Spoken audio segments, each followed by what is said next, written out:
Tutorial tentang public speaking, berbicara di hadapan publik. Topik kedua dari 30 topik. Mengembangkan kepercayaan diri saat public speaking. Disediakan di channel Global Tutorial. Salah satu hal yang menjadi perhatian dari para pembicara adalah demam panggung. Seorang yang sangat lancar berbicara dalam percakapan sehari-hari bisa tiba-tiba menjadi ketakutan pada waktu harus berdiri dan berbicara di hadapan publik. Bila Anda merasakan hal yang sama, ketahuilah bahwa Anda tidak sendirian. Demam panggung adalah wajar. Rasa gugup biasanya kita rasakan sebelum melakukan hal yang penting, termasuk saat kita harus melakukan public speaking. Demam panggung itu sendiri adalah perasaan yang normal. Pada waktu kita stres atau tertekan, tubuh kita merespons dengan memproduksi hormon adrenalin yang berlebihan. Semburan adrenalin menimbulkan reaksi yang berbeda pada diri setiap orang, dan tentunya hal ini dapat kita antisipasi dan atasi, antara lain, jantung berdegup lebih cepat dari biasanya. Perlu kita sadari pada waktu jantung kita berdegup lebih kencang, hanya kita saja yang merasakan, sementara publik tidak melihat hal ini. Kita harus tenang dan berpikir positif dengan cara berdamai dengan diri kita melalui kata-kata positif seperti, ini hanya demam panggung, tenang. Yakinlah dengan konsentrasi pada materi yang ingin disampaikan, degup jantung kita akan segera berdetak normal kembali. B. Keluar keringat berlebih di bagian tubuh tertentu seperti telapak tangan, wajah, atau ketiak. Bila keringat yang berlebihan keluar di telapak tangan, kita bisa menggenggam tisu atau sapu tangan, tidak perlu menyekat tangan terlalu sering sampai terlihat oleh publik. Bila keringat banyak keluar di wajah, misal di dahi atau sekitar hidung, kita boleh menyekanya dengan tisu atau sapu tangan sesekali tapi sebaiknya tidak terlalu sering. Semakin sering kita melakukan gerakan-gerakan menyeka keringat maka semakin terlihat oleh publik kegugupan kita. Bila kita termasuk tipe orang yang akan mengeluarkan banyak keringat di bagian ketiak saat demam panggung, sebaiknya kita mengenakan pakaian dalam agar keringat tidak terlihat di baju. C. Tangan menjadi gemetar. Demam panggung seperti ini terlihat publik. Untuk itu, atasi dengan cara memegang kertas catatan dengan ukuran kecil atau dengan membawa catatan dengan diberi alas kertas yang cukup tebal, sehingga getarannya tidak terlalu terlihat. Tapi biasanya dengan mengalihkan konsentrasi ke materi yang ingin disampaikan, getaran tangan akan hilang dengan sendirinya setelah kita bicara beberapa saat. D. Lutut terasa lemas hingga terasa tidak sanggup menopang tubuh untuk berdiri. Hal ini biasanya terjadi karena kita terlalu banyak duduk sebelum bicara. Atasi dengan melakukan relaksasi fisik atau berjalan dan berdiri supaya lutut kita bisa menopang tubuh dengan baik. E. Tenggorokan terasa tercekat sehingga suara menjadi parau, atau lebih buruk lagi, suara tidak bisa keluar.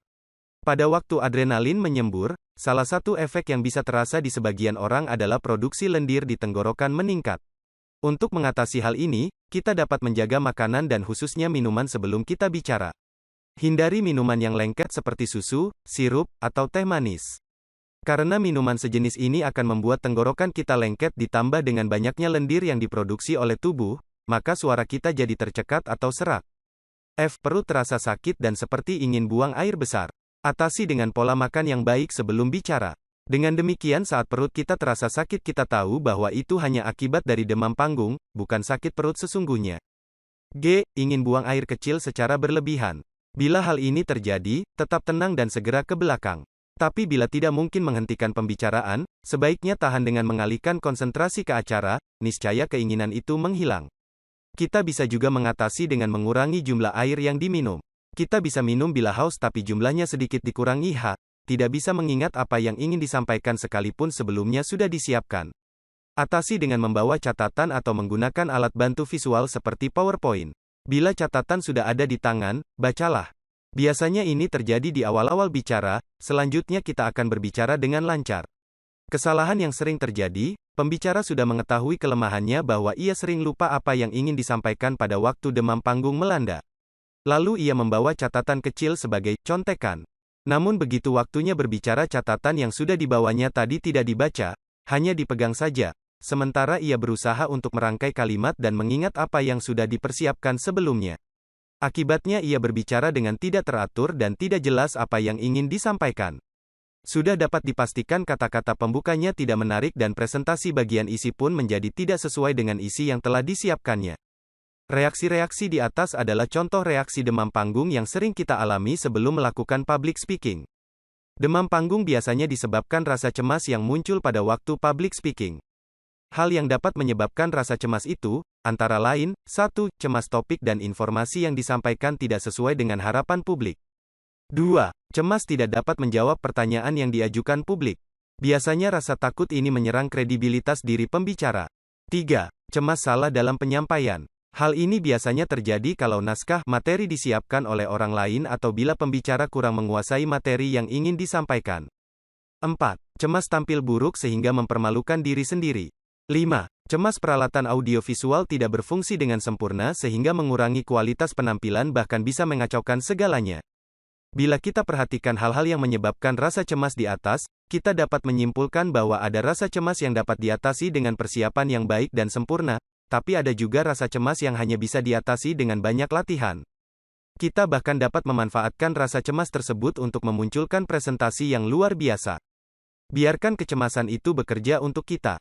Bahkan, bila kita tidak merasa gugup sama sekali sebelum public speaking, dapat dipastikan bahwa publik akan mendengarkan presentasi yang membosankan. Memanfaatkan kecemasan untuk menghasilkan presentasi yang luar biasa. Ada beberapa cara yang dapat kita lakukan dalam memanfaatkan kecemasan menjadi sebuah keuntungan buat kita. 1. Berpikir positif. Bicaralah pada diri sendiri secara positif, misalnya dengan mengatakan, "Saya pasti bisa menyampaikannya dengan baik. Ini adalah kesempatan bagi saya untuk menyampaikan pesan atau ide pada orang lain. Grogi adalah hal yang wajar, saya pasti bisa mengatasinya dengan baik. Saya punya topik yang menarik dan saya sudah lakukan persiapan yang sempurna, pasti publik senang mendengarkannya. Publik pasti akan tertarik dengan apa yang akan saya sampaikan. Publik pasti orang yang menyenangkan, kalau mereka bertanya pasti mereka ingin tahu lebih jauh tentang apa yang saya sampaikan bukan untuk menyudutkan atau apalagi menguji saya." Saat muncul satu pikiran negatif di kepala kita, cari beberapa pikiran positif untuk melawannya sehingga pikiran negatif itu akan kalah. 2. Lakukan persiapan yang baik. Persiapan yang baik membuat kita bisa menyampaikan presentasi lebih baik. Jangan pernah hanya memiliki bahan apa adanya dan berbicara tanpa menguasai apa yang disampaikan. 3. Kita dapat menggunakan formula 5W+1H dalam persiapan. Who is my public? Siapa dan berapa orang publik yang akan berbicara dengan saya atau yang akan hadir? Pemahaman akan publik akan mempermudah kita dalam menyiapkan materi. Memahami publik akan menentukan gaya bahasa yang kita gunakan, cara menyampaikan pesan yang kita lakukan, contoh-contoh yang kita berikan, bahkan cara berbusana kita saat PS. What is my topic about? Apa yang akan saya sampaikan? Tidak hanya mempelajari isi presentasi yang kita berikan, pelajari juga hal-hal yang berhubungan dengan materi untuk menambah wawasan. Pengetahuan akan banyak hal tentang topik membuat kita menjadi lebih percaya diri, membuat kita lebih yakin saat memberikan contoh atau menjawab pertanyaan publik. Kita bahkan dapat mengulang pesan dengan kalimat yang berbeda bila kita melihat tatapan bertanya atau kebingungan di wajah publik saat kita menyampaikan presentasi kita. Why should I talk about it?